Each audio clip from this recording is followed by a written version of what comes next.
Sir Robert clay வந்து civil service வந்து லஞ்சம் வாங்கக்கூடாது அப்படின்னா அவங்களுக்கு சம்பளம் நிறைய கொடுக்கணும்னு அவங்க சம்பளத்தை ஏற்றினாரு. வாரன் ஹேஸ்டிங்ஸ் ஓகே வந்து வாரன் ஹேஸ்டிங் தனி தனியாக அட்மினிஸ்ட்ரேட்டிவ் அப்புறம் கமர்ஷியலாக பிரிச்சாரு அவங்களோட வேலைகளை. கார்ன்வாலிஸ் வந்து என்ன செஞ்சாரு?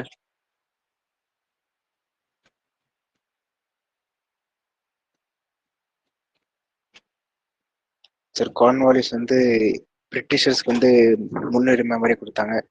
அவன் வந்து கோவனேட்டட் அப்புறம் அன்கோவனேட்டட் அந்த மாதிரி ரெண்டு இதை பிரிச்சாரு சிவில் சர்வீஸை. அந்த ஹையர் போஸ்ட் வந்து பிரிட்டிஷருக்கு மட்டும்தான் கிடைக்கிற மாதிரி பார்த்துக்கிட்டாரு. லோவர் போஸ்ட் வந்து இந்தியன்ஸ் கிடைக்கிற மாதிரி பார்த்தாரு. ஓகே கோவன்டட் தான் ஹையர் போஸ்ட் சரிங்களா. அன்கோவன்டட் வந்து இது சரிங்களா. கோவன்டட்ல வந்து என்னது உங்களுக்கு அக்ரிமெண்டோட உள்ள வருவானுங்க. ஆனா அன்கோவன்ட்ல வந்து இந்தியர்களை வந்து எப்ப வேணா எடுக்கலாம், எப்ப வேணா வந்து ஃபயர் பண்ணலாம் சரிங்களா. ஸோ அதே மாதிரி வந்து Cornwallis father of civil service in India அப்படிங்கிற மாதிரி அழைக்கிறோம்.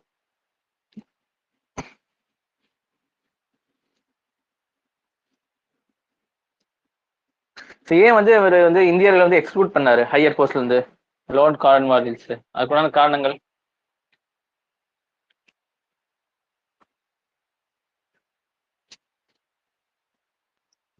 சார் அவர் இந்தியன்ஸ் வந்து நம்பல சார். இந்த மாதிரி நம்மளே அவங்கள ரூல் பண்றோம், ஸோ நம்மளுக்கு எப்படி விசுவாசமா இருப்பாங்க அப்படின்னு அவங்கள அன்ட்ரஸ்ட் ஒர்த்தியா பார்த்தாங்க. அதே மாதிரி அதான் பிரிட்டிஷ் காலனைஸ் பண்ணும்போது அவங்களுக்கு எதிராகவே அவங்களுக்கு எப்படி சப்போர்ட் பண்ணி அவங்க வேலை பார்ப்பாங்க அப்படின்னு இந்தியன்ஸ் கம்மியான போஸ்ட்ல தான் வச்சுட்டு இருந்தாரு.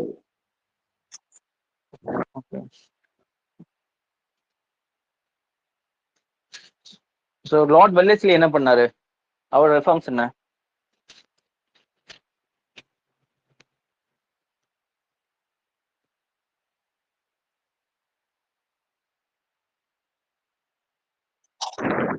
சார் அதுதான் ஃபர்ஸ்ட் இந்தியாவில் வந்து கல்கட்டால வந்து ஃபோர்ட் வில்லியம் அப்படின்னு ஒன்று கட்டினாரு. அது வந்து ஒரு சிவில் சர்வீஸ் காலேஜ் மாதிரி. அங்கே வந்து எல்லா ட்ரைனிங் கொடுத்தாங்க சார் அந்த ப்ராக்டிஸ் பண்ணுறவங்களுக்கு. Okay okay. ஏன் வந்து அது வந்து வேண்டாம்னு சொல்லி கோர்ட் ஆஃப் டைரக்டர்ஸ் வந்து இது பண்ணாங்க?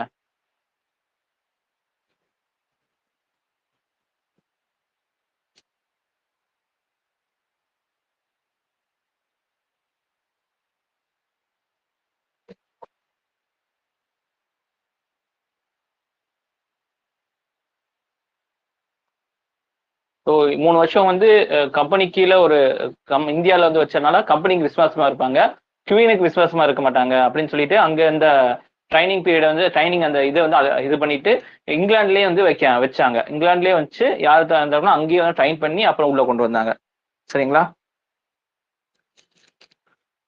ஸோ சார்ட்டர் ஆக்ட் 1833 என்ன இது கொண்டு வந்தாங்க?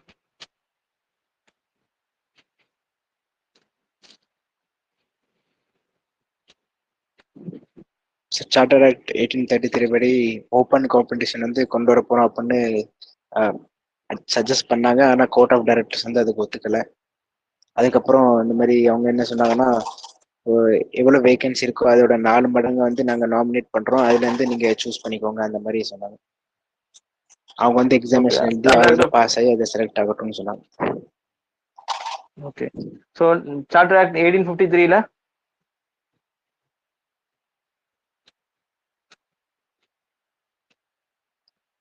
சார் அந்த இதில் தான் ஃபர்ஸ்டா இது ஓப்பன் காம்படிஷன் வந்துச்சு. 33 சும்மா ப்ரொப்போஸ் தான் பண்ணியிருந்தாங்க. இதுல தான் இதுக்கு செயல்பாடுக்கு வந்துச்சு.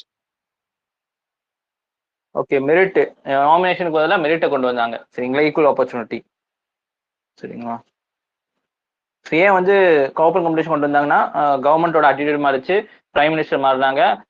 இவங்களுக்கும் வந்து என்னது பிரிட்டிஷ் கியூனுக்கும் வந்து நாங்கள் வந்து காலனிஸை நல்லபடியாக வச்சுக்கிறோம் அப்படின்னு சொல்லி வெளியே காமிச்சுக்கணும் அப்படிங்கிற கட்டாயம் வந்ததுனால இது பண்ணாங்க. லார்ட் மெக்கேலேயும் வந்து இந்த மாதிரி வந்து அட்வைஸ் பண்ணியிருந்தார். இந்த மாதிரி வந்து சிவில் சர்வீஸ் ஓப்பன் காம்படிஷன் வைக்கிறது உங்களுக்கு ஃபேவர் பண்றதுக்கு இல்லை, அது வந்து அவங்களோட உரிமை ரைட்டு அப்படிங்கிற மாதிரி சொல்லியிருந்தாரு சரிங்களா.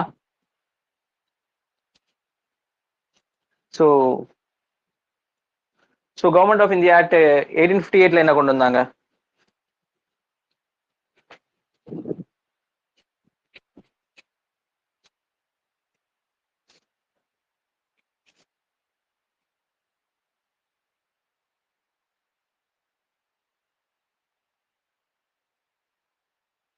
சார் அதுலதான் என்ன ஃபர்ஸ்ட் ரிஃபார்ம் டைம்ஸ் கொண்டு வந்து வந்தாங்கம்மா? இந்தியன்ஸ் வந்து எந்த ஓகே. டிஸ்கிரிமினேஷன் இல்லாம ஃப்ரீயா காம்படிஷன்ல இதாக வாய்ப்பு கிடைச்சிச்சு. 1861 இந்தியன் சிவில் சர்வீஸ் ஆக்ட்ல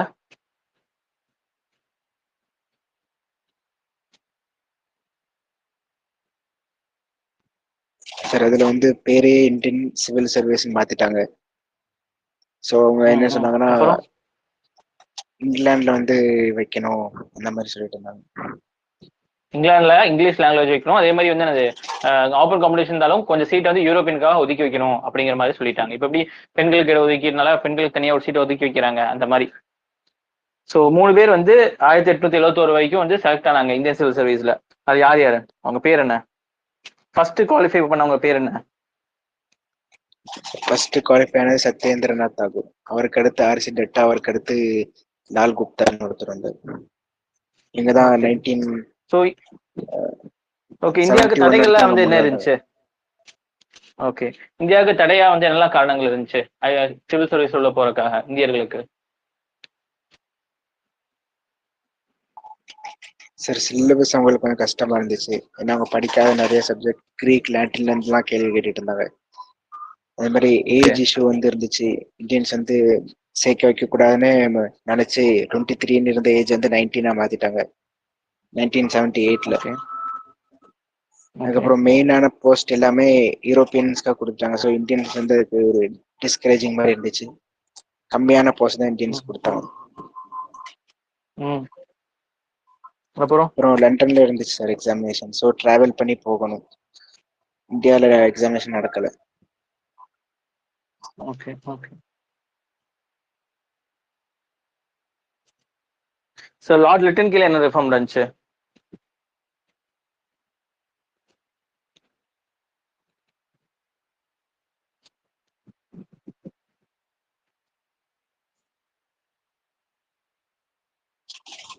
சார் அவர் வந்து ஹை போஸ்ட்ல இந்த கோஆர்டினேட்டட் அந்த போஸ்ட்ல வந்து 1/6 பங்கு வந்து ஆல்ரெடி நம்ம இது பண்ணி வச்சிடணும். இந்தியன்ஸ்ல அங்கே இந்தியன்ல இருக்கிற ஹை ஃபேமிலிஸ்க்கு வந்து நம்ம ஒதுக்கி வச்சிடணும் அப்படின்னு இது பண்ணாரு. ஆனா அதுவும் ஃபெயிலியர் ஆயிட்டு. ஏன்னா அதுலயும் நெப்போட்டிசம் அந்த மாதிரி நிறைய இது அந்த கேட்டகரியில நிறைய பேர் வர ஆரம்பிச்சிட்டாங்க.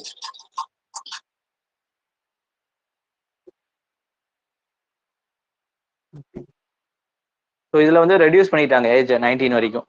இது இந்த இந்த ரெஃபார்ம் பேர் என்னது? ஸ்டாச்சுட்டரி சிவில் சர்வீஸ் ரெஃபார்ம் சொல்றாங்க. இது லார்ட் லிட்டனோட ரெஃபார்ம்.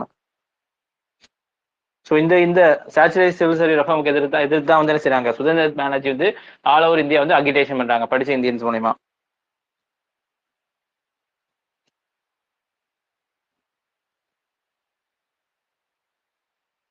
அச்சிசன் கமிட்டியோட ரிஃபார்ம்ஸ் என்னமா ரெக்கமெண்டேஷன்ஸ்? அச்சிசன் கமிட்டி 1886 என்னெல்லாம் ரெக்கமெண்டேஷன் பண்றாங்க அச்சிசன் கமிட்டி?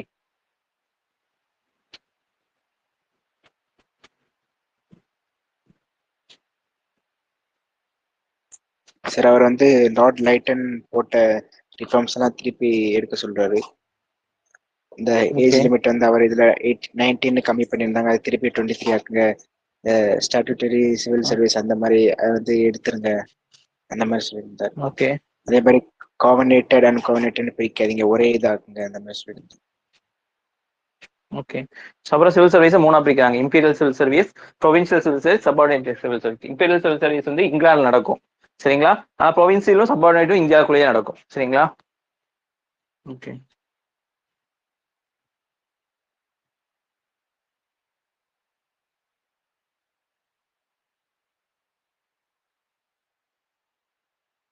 ஸோ இந்த சைமல்டேனியஸ் எக்ஸாமினேஷன் இந்தியாலையும் இங்கிலாந்துலயும் வந்து ரெக்கமெண்ட் பண்ணாங்க, ஆனா நடக்கல. ஏன்? அதுக்குண்டான காரணங்கள் என்ன?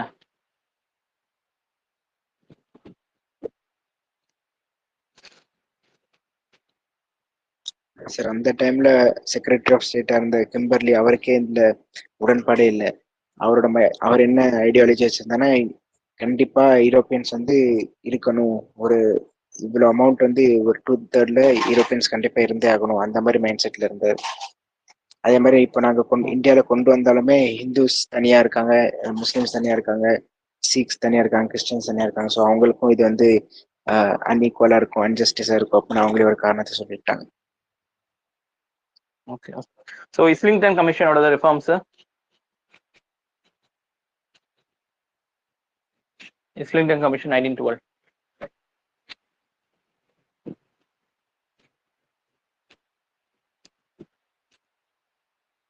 சார் அவரும் சேலரிஸ் ஏற்றினார் சார், யூரோப்பியன்ஸ் நிறைய வரணும் அப்படின்னு அவரும் யூரோப்பியன்ஸ்க்கு வந்து இந்தியன்ஸோட அதிக சேலரி கொடுத்தாரு. அதே மாதிரி இவர் என்ன சொன்னார்னா 75% வந்து நம்ம இதுல ரெக்யூட் பண்ணுவோம், இங்கிலாந்து ரெக்யூட் பண்ணுவோம், 25% வந்து நம்ம நாமினேஷன் வழியா எடுப்போம் அப்படின்னு அவர் சொன்னார். Okay okay.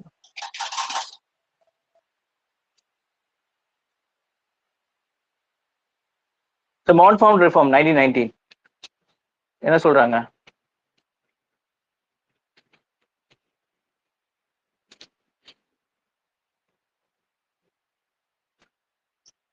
சார் இதுல இவங்களும் இந்தியாலயும் எக்ஸாம் நடக்கணும், இங்கிலாந்துலயும் எக்ஸாம் நடக்கணும் அப்படின்னு ப்ரப்போஸ் பண்ணாங்க.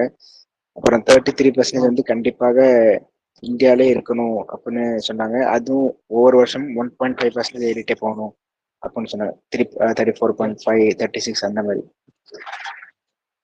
அதே மாதிரி ரெஸ்பான்சிபிள் கவர்மெண்ட் வேணும் அப்படின்னு சொன்னா இந்தியன்ஸ்க்குலாம் வந்து உள்ள கொண்டு வந்தால் தான் ரெஸ்பான்சிபிள் கவர்மெண்ட் கொண்டு வர முடியும் அப்படிங்கிற மாதிரி இவங்க சொல்றாரு. ஓகே. விஸ்கவுண்ட் லீ கமிஷன்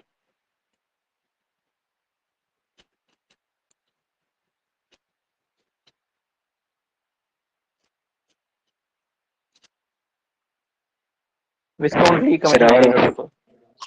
சார் அவர் வந்து செக்ரட்டரி ஆஃப் ஸ்டேட்டே இது வந்து அவரோட டியூட்டி தான். அவரே இந்தியன் சிவில் சர்வீஸ் வந்து ஆள் ஆல்ரெடி இது பண்ணி வச்சிடணும், ரெக்ரூட் பண்ணி வச்சிடணும். அது மட்டும் இல்லாமல் இந்தியன் இன்ஜினியரிங் சர்வீஸ் அப்புறம் இந்தியன் ஃபாரஸ்ட் சர்வீஸ்க்கும் அவரே ஆட்களை வந்து தேர்ந்தெடுத்து வச்சுக்கணும் அந்த மாதிரி சொன்னாரு. அதே மாதிரி 50-50 ஆக்கிடணும், ஒரு 15 இயர்ஸ்ல 50-50 ஆக்கிடணும், இந்தியன்ஸ் அண்ட் யூரோப்பியன்ஸ் ஆக்கிடணும் அப்படின்னு சொன்னார். ஓகே. பப்ளிக் சர்வீஸ் கமிஷன் வந்து உருவாக்கணும், பப்ளிக் இப்போ யூபிஎஸ்சி மாதிரி பப்ளிக் சர்வீஸ் கமிஷன் உருவாக்கி அது மூலியமா தேர்வுகள் நடத்தணும் அப்படின்னு சொல்றாங்க. ஸோ கவர்மெண்ட் ஆஃப் இந்தியா 1935ல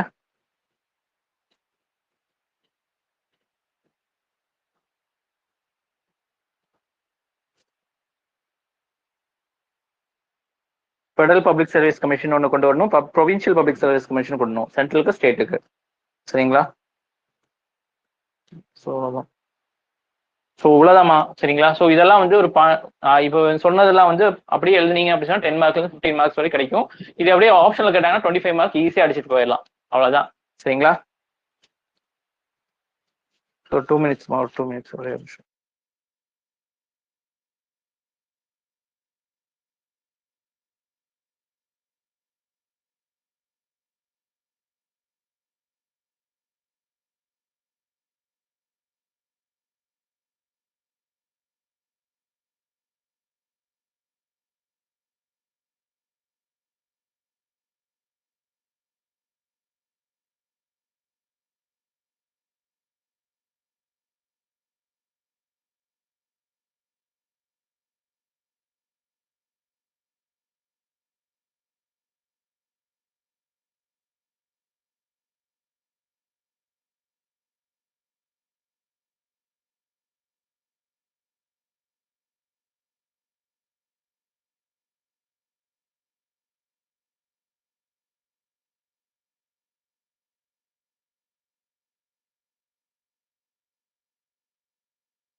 ஓகேம்மா, ஸ்டார்ட் பண்ணிடலாம்.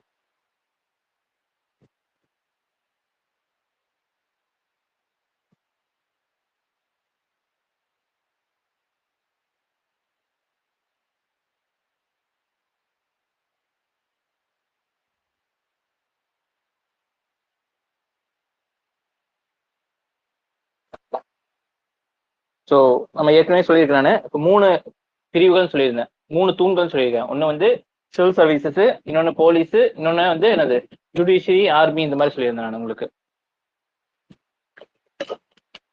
ஆர்மின் மாதிரி போலீஸ் அண்ட் ஆர்மி, அதுக்கப்புறம் ஜுடிஷியரி. வரும் பாருங்க, 3 pillars on which ஸ்கிரீன் தெரியுதா? am I audible?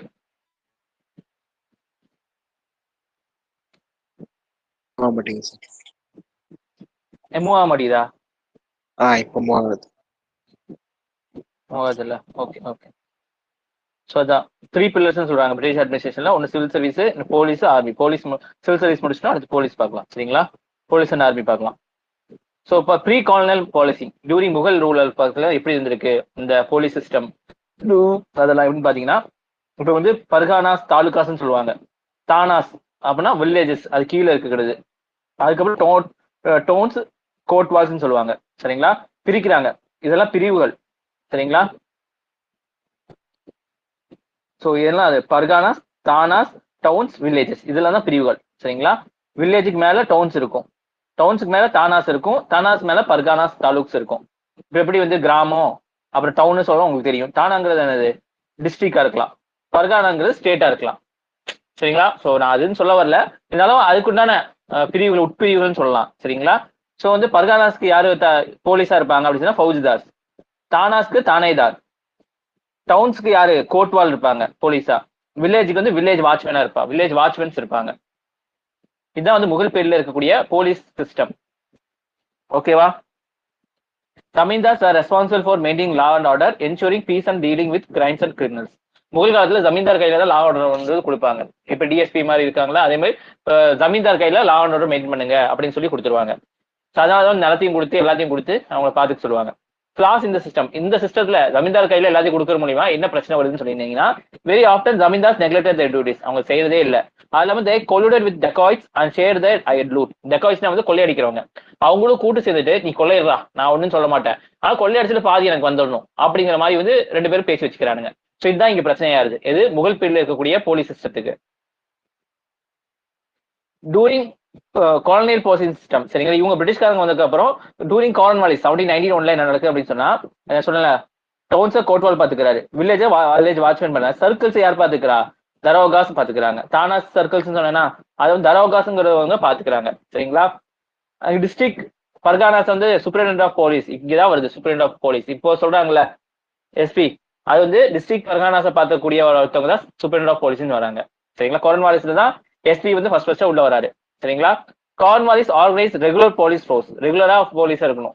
And modernising the old Indian system of thanas, circles வந்து மாத்துறாங்க, தர்கோகாஸா மாத்துறாங்க, சரிங்களா?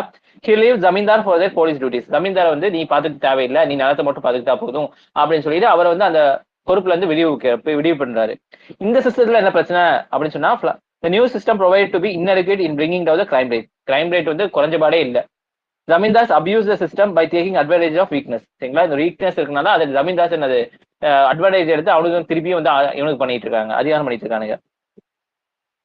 அதுக்கப்புறம் டூரிங் லார்ட் மின்டோ 1808 மின்டோ 1, சரிங்களா? அவர் காலத்துல என்ன நடக்குதுன்னு பாருங்க. கோட்வால வில்லேஜ் வாட்ச்மேன், சர்க்கிள், தரோகஸ், இங்க என்னது டிஸ்ட்ரிக்ட் டிவிஷன் ஒன்னு கொண்டு வராரு, சரிங்களா? இங்க டிஸ்ட்ரிக்ட் பரகானாஸ் யாரு? எஸ்பி இவங்களை தூக்கிட்டு இது கீழே வந்து இங்க ஒருத்தவங்க கொண்டு வராங்க, சரிங்களா? இங்க ஒரு அமைப்பு டிவிஷனா கொண்டு வராங்க. சர்க்கிள்ஸ்க்கு அப்புறம் முன்னாடி வந்து டிவிஷனை எஸ்பி பாத்துக்கிட்டோம், பர்கானாஸ் டிஸ்ட்ரிக்ட் மேஜிஸ்ட்ரேட் பாத்துக்கிட்டோம். மேஜிஸ்ட்ரேட் உள்ள வராங்க, யாரு? கலெக்டர் மாதிரி மேஜிஸ்ட்ரேட், புரிஞ்சா? சோ லார்ட் மின்டால வந்து மேஜிஸ்ட்ரேட் வருது, மேஜிஸ்ட்ரேட் டிவிஷன்ஸ் வருது. உங்களுக்கு டிவிஷனை வந்து எஸ்பியும் டிஸ்ட்ரிக்ட் வந்து மேஜிஸ்ட்ரேட்டும் பாத்துக்கிட்டோம் அப்படிங்கிற மாதிரி சொல்றாங்க. 1 layer was added and divided districts into various division. district வந்து டிவிஷனா மாத்துறாங்க. He appointed SP for each division helped number of spies. goyendas னு சொல்லுவாங்க. goyendasனா spies னு அர்த்தம். யார்? எஸ்பிக்கு ஹெல்ப்ஃபுல்லா இருக்கு ஸ்பைஸ் கொடுக்குறாங்க. ஸோ இந்த சிஸ்டத்துல என்ன பிரச்சனை அப்படின்னா, these spies committed depredation plundering on local people. இந்த ஸ்பைஸ் இருக்காங்களா, வேணும் போய் நான் உனக்கு போட்டு கொடுத்துருவேன் பாரு அப்படின்னு சொல்லி காசெல்லாம் வாங்கி லூட்லாம் பண்றானுங்க. யாரு? இந்த ஸ்பைஸ். சரிங்களா, கோயண்டாஸ். சரிங்களா. அடுத்து வில்லியம் பென்டிக்ல 1828 இருந்து 35 என்ன கொண்டு வராங்க பாருங்க. இங்கே டவுன்ஸ் இருக்கு, வில்லேஜ் இருக்கு, கோட்வால வல்லாஜ் சர்க்கிள் தரோகஸ் டிவிஷன் கமிஷனர் எஸ்பியை விட்டுட்டு எஸ்பி அபாலிஷ் பண்ணிட்டாங்க. அதுக்குள்ள கமிஷன் கொண்டு வராங்க. டிஸ்ட்ரிக்ட் பண்ண கலெக்டர் அல்ல மெஜிஸ்ட்ரேட், ரெண்டு பேர்ல யாராச்சும் இது பண்ணிக்கலாம். சரிங்களா. அபாலிஷ் த ஆஃபீஸ் ஆஃப் எஸ்பியை வந்து அபாலிஷ் பண்ணிட்டாங்க. The collector of magistrate was now the head of the police force இந்த ஜுடிஷியல். அந்த கமிஷனர் இந்த each division was active SP. சரிங்களா. இங்க வந்து யார் தலைவர்? இங்க வந்து போலீஸ்க்கு கலெக்டர் மெஜிஸ்ட்ரேட் தான் தலைவராக இருக்காங்க.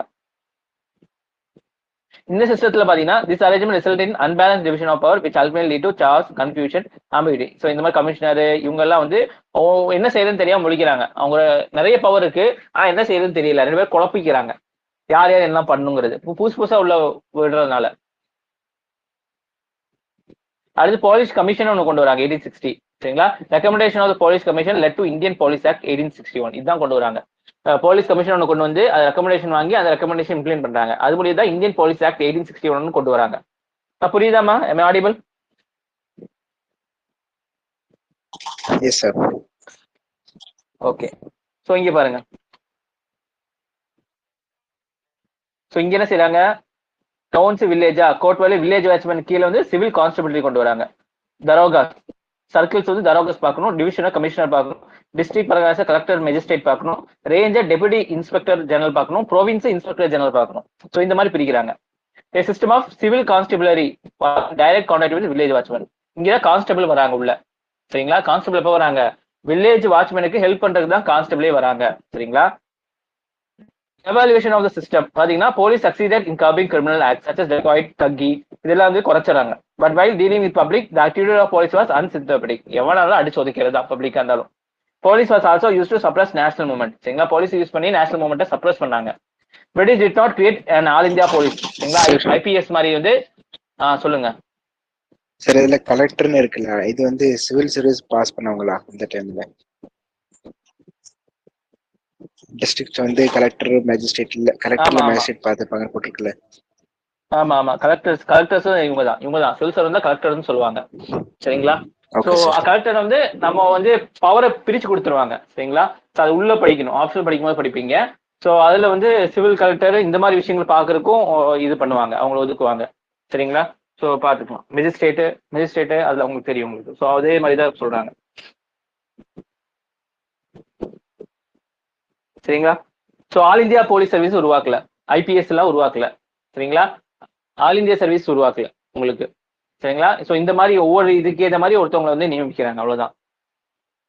அது போலீஸ் கமிஷன் 1902. சரிங்களா. Police commission was establish for the police reform under sir Andrew Fraser commission சொல்லலாம் இதை. சரிங்களா. It recommended establishment of CID criminal investigation department இந்த ப்ரொவின்சஸ்லயும், சிஐபியை வந்து சென்டர்லயும் வந்து இது பண்றாங்க. யாரு? ஆண்ட்ரியூ ஃப்ரைசர் கமிஷன் வந்து என்ன செய்யறாங்க, இது பண்ணாங்க. சிஐடி வந்து இங்கேயும் ப்ரொவின்ஷியல்லையும், சிஐபி வந்து சென்டர்லயும் வந்து இது பண்ண சொல்றாங்க. சென்டர்ல சென்ட்ரலைஸ் இன்டெலிஜென்ஸ் பியூரோ, ப்ரோவின்ஸ்ல கிரிமினல் இன்வெஸ்டிகேஷன் டிபார்ட்மெண்ட், ரெண்டு இது கொண்டு வராங்க. பாருங்க. Military under British rule. Military பார்க்கலாம் இப்போ. சரிங்களா. போலீஸ் முடிஞ்சா அடுத்து மிலிட்ரி. சரிங்களா. மிலிட்ரி வந்து கம்பெனி ரூல் இன் இந்தியா. சரிங்களா. எதுக்காக இருந்தாலும் சண்டை போடுறது, எதுக்காக இருந்தாலும் போறது. ஸோ மிலிட்ரி தான் அவங்களுக்கு தேவையா இருந்துச்சு. சரிங்களா. அண்டர் கம்பெனி ரூல் பாத்தீங்கன்னா வந்து there are 2 separate sets of military force இருந்தாங்க. சரிங்களா. 2 ஃபோர்ஸஸ் இருந்தாங்க. ஒன்னு வந்து கிரவுன்ஸ் ஆர்மி. சரிங்களா. கிரௌனோட ஆர்மி ஒன்னு, இன்னொன்னு கம்பெனி ட்ரூப், கம்பெனியோட படைகள். கிரௌன் ஆர்மி பார்த்தீங்கன்னா these where serving British troops on duty in India. சரிங்களா. அங்க இருப்பானுங்க பிரிட்டிஷ் டியூட்டிக்காக இங்க வந்திருப்பாங்க. ஆன் டியூட்டின்னு சொல்லிட்டு இங்க போட்டிருப்பானுங்க கிரௌனோட ஆளுங்க, பிரிட்டிஷ்காரனுங்க. இன்னொன்னு பாத்தீங்கன்னா கம்பெனி ட்ரூப் பாத்தீங்கன்னா mixture of European regiment and native regiment recruited locally from India. இந்திய காரணங்கள் உள்ள இருப்பானுங்க, யூரோப்பியன் காரணங்களும் உள்ள இருப்பானுங்க. இவங்கெல்லாம் சேர்ந்து போட்ட ஒரு அமைப்பு தான் வந்து கம்பெனி ட்ரூப்ஸ் தான் இருந்தாங்க. ஆனா வந்து கிரௌன்ஸ் ஆர்மி வந்து வெறுமனே யூரோப்பியர்கள் தான் இருப்பாங்க. அங்க இருக்கிற ஆர்மி பீப்புளை வந்து கொண்டு வந்து இங்க இறக்கி வச்சிருப்பாங்க. சரிங்களா. ஸோ ரிவோல்ட் ஆஃப் 1857 என்ன நடந்துச்சு? எல்லாமே கலகம் பண்ணனால சரி நீங்க வந்து இஐசி வந்து ஒண்ணுமே பண்ண வேண்டாம், நாங்க எல்லாம் பாத்துக்கிறோம்னு சொல்லிட்டு புடுங்கிட்டானுங்க எல்லா பவரையும். இஐசி வந்து இருந்து எல்லா பவரையும் புடுங்கி கிரௌனுக்கு கீழே இந்தியா வந்துருச்சு. சரிங்களா. ஸோ இவ்வளவு கீழே எப்படி அண்டர் கிரௌன் ரூல் பாத்தீங்கன்னா சிஸ்டமேட்டிக் ஆர்கனைஸ் ஆஃப் ஆர்மி இருந்துச்சு. சிஸ்டமைஸ்டா வந்து கொண்டு வந்தாங்க ஆர்மியை. யூரோப்பியன் பிரான்ச், இந்தியன் பிரான்ச் ரெண்டா பிரிச்சிருக்காங்க. ஆர்மி ஆஃப் ஆக்குபேஷன் இங்க வந்து என்னது, எந்த கண்ட்ரி போனா வந்து பிடிக்கிறதுக்கு சரிங்களா, ஆக்குபை பண்ணி அது வந்து இது பண்றதுக்கு யூரோப்பியன் பிரான்ச்சை யூஸ் பண்ணாங்க. Once excavation is done in order to have a hold over region this branch use. சரிங்களா, இப்போ ஒரு இடத்த போய் பிடிக்கிறாங்க, பிடிச்சிக்கிட்டு பிடிக்கிறதுக்கு இந்தியர்கள் யூஸ் பண்ணிக்குவாங்க, ஏன்னா அவனுங்க சத்துட்டு சொல்லிட்டு. ஆனா பிடிச்சதுக்கு அப்புறம் வந்து அங்க வந்து பலமா வைக்கிறதுக்கா யூரோப்பியன் உள்ள வச்சுக்குவாங்க. சரிங்களா, இந்தியன் பிரான்ச் வந்து ஆர்மி ஆஃப் எக்ஸ்பான்ஷன் சொல்லுவாங்க, use to defend Indian territory of the empire from the other imperialist power. யாராச்சும் அடிக்க வர்றது, யாராச்சும் வெளிநாட்டவங்க சண்டைக்கு வரானுங்க, உள்நாட்டுக்கு சண்டைக்கு வராங்கன்னா யூனிவர்சிட்டி தான் வந்து இது பண்ணுவானுங்க. Used for expansion Asia Africa, இங்க வந்து இந்தியாக்காரங்களை கொண்டு போய் மற்ற இடங்களை போய் சண்டை வைக்கிறது, சண்டை பண்றது, அது எல்லாமே ஒரு இடத்த ஆக்குபை பண்ணிட்டு அந்த ஆக்குபை பலப்படுத்துறதுக்காக யூரோப்பியன் உள்ள வைப்பானுங்க. ஆனா ஒரு இடத்த பிடிக்கிறதுக்காகவும் ஒரு இடத்த டிஃபெண்ட் பண்றதுக்காகவும் யார் வைப்பானுங்க, இந்தியாக்காரெல்லாம் அனுப்புவானுங்க. அது வந்து இந்தியாக்குள்ளேயா இருந்தாலும் சரி வெளிநாடா இருந்தாலும் சரி எல்லாத்தையும் இந்தியாக்காரங்க அனுப்புவானுங்க. சரிங்களா, இந்தியாக்காரங்க தான் வந்து அந்த தேசப்பற்றே இல்லையே, காசு இருந்தா உழைப்பேன் அவ்வளவுதான் அவங்களுக்கு அந்த கான்செப்ட். சரிங்களா, சோ அதனால வந்து இந்தியாக்காரங்களும் ஓகே எனக்கு காசு இருக்கு, இங்க வந்து சாவு இருக்கு, நாங்க போய் வந்து சண்டை போட்டே இது பண்றேன் அப்படின்னு சொல்லிட்டு அவங்க அது போயிடுறாங்க.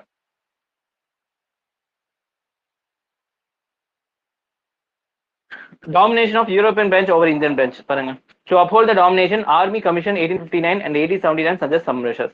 சரிங்களா, ஸோ இந்த இடத்துல வந்து யூரோப்பியன் அதாவது இங்கிலீஷ்காரனுக்கு வந்து விசுவாசமா இருக்கணும், இந்தியாக்காரங்களும் அதிகமா வந்து இது பண்ணிடக்கூடாது, இந்தியாவோட சிம்பத்தி இருக்கக்கூடாது, இவனுக்கு வந்து பிரிஞ்சே இருக்கணும் அப்படிங்கிறதுக்காக 2 ரெக்கமெண்டேஷன் பண்றானுங்க. சரிங்களா, 2 கமிஷன் வந்து ரெக்கமெண்டேஷன் பண்றாங்க.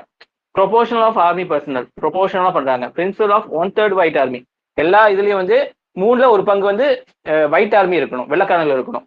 as against 14% before 1857. 1857 வந்து என்னது 14% தான் இருக்கு. சரிங்களா, இங்க வந்து 1/3 கொண்டு வர சொல்றாங்க. சரிங்களா, அப்புறம் 1/3 என்னது உங்களுக்கு 1/4 வந்து 25%, அப்படின்னா 30 இருக்கும், 35% கிட்ட வந்து என்ன செய்யணும், கொண்டு வரணும். 1857 முன்னாடி வந்து ஒரு 14% தான் இருந்தாங்க, அதனால ஈஸியா அவனதான் கொண்டுட்டு ரெவோல்ட் பண்ணிட்டானுங்க. ஸோ இப்போ வந்து அவ்வளவு கொண்டுட்டு ரிவோல்ட் பண்ண முடியல, 30-35 பேர் 40 பேர் பக்கம் 140 பேர் பக்கம் வந்து யூரோப்பியன் ஆர்மி தான் இருக்கணும் பட்சத்துல ஒன்றும் செய்ய முடியாது. அந்த மாதிரி கொண்டு வர ஆரம்பிச்சிட்டாங்க. Proportion of European was fixed 1-2 in Bengal army, 2-5 in Madras and Bombay armies. சரிங்களா, பெங்கால பாத்தீங்கன்னா 5 பேர் இல்லையா, ஃபிக்ஸ்டு 1-2. இப்போ 2 பேர் என்ன வந்து அதுல ஒருத்தர் வந்து யூரோப்பியன் தான் இருக்கணும். அதே மாதிரி என்னது மெட்ராஸையும் பாம்பேலும் பாத்தீங்கன்னா 2-5. சரிங்களா, 2-5 பேர் வந்து என்னது அதுல குறிப்பிட்ட நபர்கள் 10 பேர் இருந்தா 2-5 பேர் வந்து என்னது யூரோப்பியர்களா தான் இருக்கணும் அப்படிங்கிற மாதிரி வச்சிருக்காங்க. அதே மோனோபலி அட் ஸ்ட்ராட்டஜிக் ஏரியாஸ். சரிங்களா, strict European monopoly over key geographical location department such as artillery, tanks and armoured corps are maintain. சரிங்களா, இந்த பீரங்கி கிட்ட இருக்கிறது, ஆர்ம் பண்றது, ஸோ இந்த மாதிரி முக்கியமான விஷயங்கள்லாம் இருக்குல்ல, அந்த விஷயங்களுக்கு யூரோப்பியன் தான் இருக்கணும். வெறும் முன்னாடி போய் சண்டை போடுறதுக்கு மட்டும் இந்தியர்களை யூஸ் பண்ணிக்கிட்டாங்க. அதில் வந்து ஆயுதம்லாம் பெரிய பெரிய ஆயுதம்லாம் யாரு ஆப்ரேட் பண்ணுவாங்க, எல்லாமே வந்து யூரோப்பியன்காரங்க தான் ஆப்ரேட் பண்ணுவாங்க. ஸோ அந்த இதில் வந்து கவனமா இருந்துட்டானுங்க. Use of sophisticated weapons, rifles given to Indians were and inferior quality. சரிங்களா, யூரோப்பியனுக்கு நல்ல ரைஃபிளையும் இந்தியர்களுக்கு சுட்டும் சுடாமையும், இவன் சுட்டா இவனே சுட்டு சாவான், நிறைய இதுல கை போயிடும். ஸோ இந்த மாதிரி வந்து ரிப்பேர் ஆனதான் இவங்க கொடுப்பானுங்க. சரிங்களா, appointment and promotion, no Indians were allowed in the rank officer rank. அந்த highest rank of India could be reach till 1914 was subedar. Subedar லெவலில் தான் வந்து ரீச் பண்ண முடியும், 1914 வரைக்கும் அவ்வளவுதான் முடியும், அதுக்கு மேல எல்லாம் இவங்க போக முடியாது. நம்ம ஆர்ஆர்ல காமிச்ச மாதிரிலாம் போக முடியாது. சரிங்களா, ஆர்ஆர்ல வந்து அவன் ரொம்ப ஹையஸ்டா போய் ஒரு இதுக்கே வந்து தலைவராக நியமிச்சிருப்பானுங்களே, அந்த மாதிரிலாம் இல்லை. சரிங்களா, சுபேதார் வரைக்கும் தான். சரி, ஒரு ட்ரூப்புக்கு, சின்ன ட்ரூப்புக்கு நீ வந்து என்ன செய்யலாம், கமெண்ட் பண்ணலாம், மற்றபடி வந்து பெரிய ட்ரூப்பு பெரிய விஷயத்துக்குலாம் அவன் எல்லாம் போட மாட்டானுங்க. சரிங்களா, இதனாலேயே பிரச்சனை வந்துச்சு பின்னாடி எல்லாமே. சரிங்களா, அதே மாதிரி பாருங்க, reorganisation of Indian branch of army. Conscious effort of taken to check growth of nationalist feeling. எவனாச்சும் வந்து நேஷனலிஸ்ட் ஃபீலிங் இருக்கானா, ப்ரிவென்ட் யூனிட்டி அமங்ஸ் எல்லாம் கூட்டு சேர்ந்து ஏதாச்சும் பண்ண போறானுங்களா, and isolate them from rest of the population. ஏன்னா வந்து சக மக்கள் கூட நீ பழகிட்டே அப்படின்னு சொன்னா அவனுக்கு என்ன சொல்றானுங்கிறது உனக்கு தெரிஞ்சிடும். சரிங்களா, ஸோ அவனோட விஷயம் உனக்கு பிரதிபலிக்கும். இப்போ உன்னைய தனியாவே வச்சுக்கணும், அப்பதான் நீ அவனை வந்து அடிக்கவே, அவனை உதப்ப, அவனை பத்தி கண்டுக்கவே மாட்டேன். இல்ல நீங்களும் ஒன்னா பழகிட்டு அண்ணன் தம்பியா பழகிட்டீங்க அப்படின்னு சொன்னா நாளைக்கு அடிக்க போகும்போது நீ அழுகுவ, அதெல்லாம் இருக்கக்கூடாது அப்படிங்கிறதுக்காக பிரிச்சு வைப்பாங்க. To avoid any other revolt of 1857. ஏன்னா 1857 அதான் நினைச்சு நல்லா நிறைய மக்கள் கூட இவங்க பழகினால, ஸோ எல்லாத்தையும் இவங்க வந்து கட்டுப்படுத்துறாங்கிறதுக்காக அப்பதான் ரிவோல்ட் வெடிச்சு எல்லாம் ஒன்னா சேர்ந்து எல்லாம் பண்ணியிருப்பானுங்க, ரிவோல்ட் பெரிய கழகம் கொண்டு வந்துருப்பாங்க. ஸோ அதை தடுக்கிறதுக்காக இவங்க என்ன செய்யறாங்க, எல்லாத்தையும் பிரிச்சு வைக்கிறாங்க. British adopted policy of balance and counter poise divide and rule. சரி, டிவைட் அண்ட் ரூல் பாலிசி எல்லாத்தையும் வந்து மெயின்டைன் பண்றானுங்க. சரிங்களா, இவங்க என்ன பண்ணானுங்க பாத்தீங்கன்னா, communal, caste, tribal, regional cultures was encourage to check the growth of national feeling.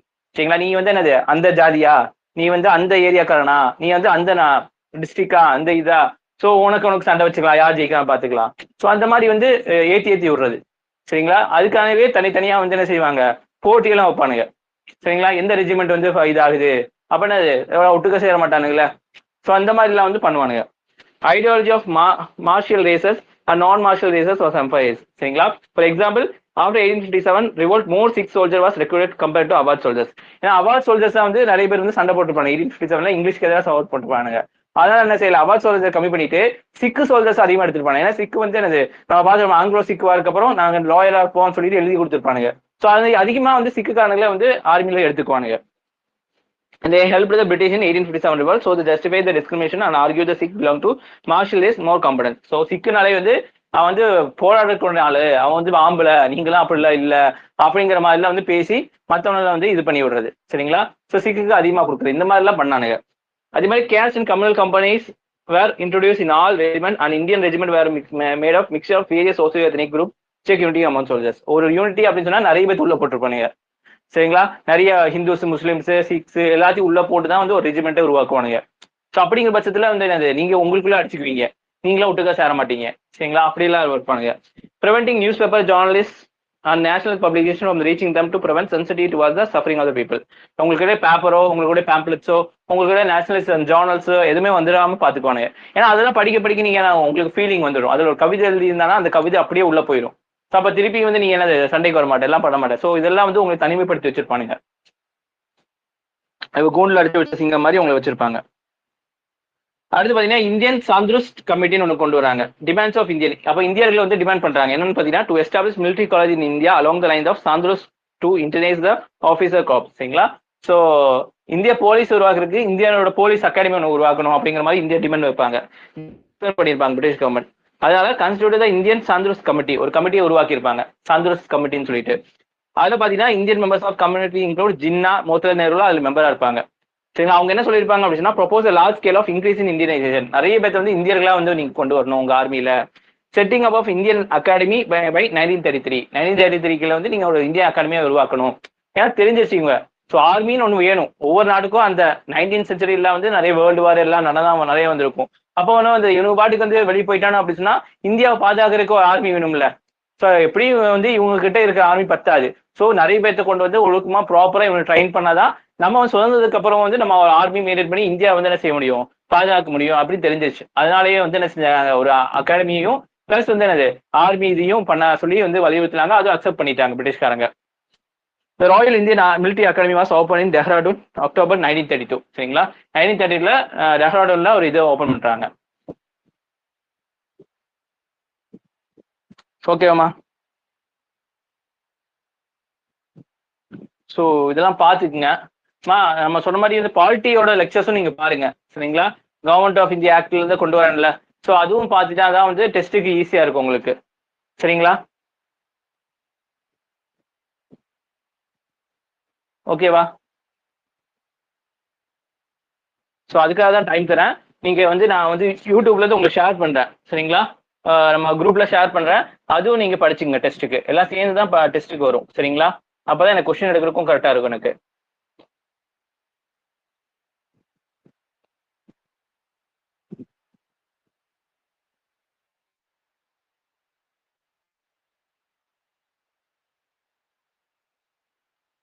ஓகேவாமா? So modern India நல்லா தான் இருக்கு உங்களுக்கு. ஏன்ஷியன்ட் மீடியல் இல்லாம ஓரளவுக்கு வந்து உங்களுக்கு புரியற மாதிரி தான் இருக்கு. டேர்ம்ஸ் எல்லாம் உங்களுக்கு ஓகே தானே? கதை மாதிரி தானே போகுது உங்களுக்கு.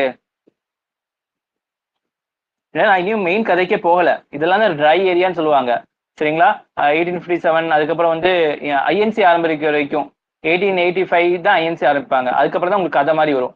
அது வரைக்குமே வந்து எப்படிலாம் வந்து அவங்க ஆட்சி பண்ணானுங்கிறது ஒரு விஷயம் இருக்கு. அது வந்து கண்டிப்பா வந்து கொஸ்டின்ஸ் கேட்டே இருப்பாங்க. ஸோ இது புரியாம வந்து உங்களால பின்னாடி போக முடியாது. பின்னாடி வந்துச்சுன்னா உங்களுக்கு காந்தி அது இதுன்னு சொல்லிட்டு நீங்க படிச்சிருப்பீங்க, ஈஸியா கனெக்ட் பண்ணிட்டு போயிடலாம். ஆனா இது வரைக்கும் இருக்கிறது வந்து கொஞ்சம் தியரியா கொஞ்சம் இந்த மாதிரிலாம் இருக்கும். ஸோ அதுதான் இது வரைக்கும் உங்களுக்கு புரியுதுல்ல? நிலாஃபர் இருக்கீங்களா எல்லாரும்? முகமது, யாசிர். ஸோ இதெல்லாம் நல்லா படிச்சுக்குங்க. சரிங்களா? அப்பதான் வந்து என்ன செய்ய முடியும், நம்ம அடுத்தது கிளாஸ்ல வந்து இன்னும் கொஞ்சம் வந்து நல்லா பண்ண முடியும். இதெல்லாம் 10 மார்க் 15 மார்க் நினைச்சிட்டு படிங்க, அப்பதான் வந்து ஈஸியா இருக்கும். இதெல்லாம் எந்த புக் எடுத்து படிச்சாலும் உங்களுக்கு புரியாதுமா, சரிங்களா? ஸோ இந்த கலர்ஃபுல்லா அதோட வைக்கிறதோட நீங்க படிச்சுக்கோங்க. இதில் நோட்ஸ் எடுத்து வைக்கீங்க நம்புறேன் நான். ஸோ கரெக்டாக ப்ராப்பராக நோட்ஸ் வந்து ஃபாலோ பண்ணுங்க.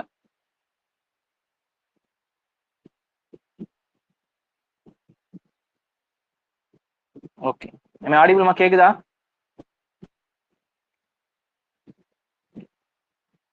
கேக்குது சார். ஓகே, ஸோ கிளாஸ் முடிச்சுக்கலாமா? ஸோ கிளாஸ் முடிச்சுக்கலாம், சரிங்களா? ஸோ நாளைக்கு வந்து அடுத்த மாடல் படிக்கலாம், ரிவைஸ் பண்ணிட்டு வாங்க, சரிங்களா? ஓகே, தேங்க்யூமா. அஸ்ஸலாமு அலைக்கும். Okay sir. வணக்கம் சார். Thank you sir.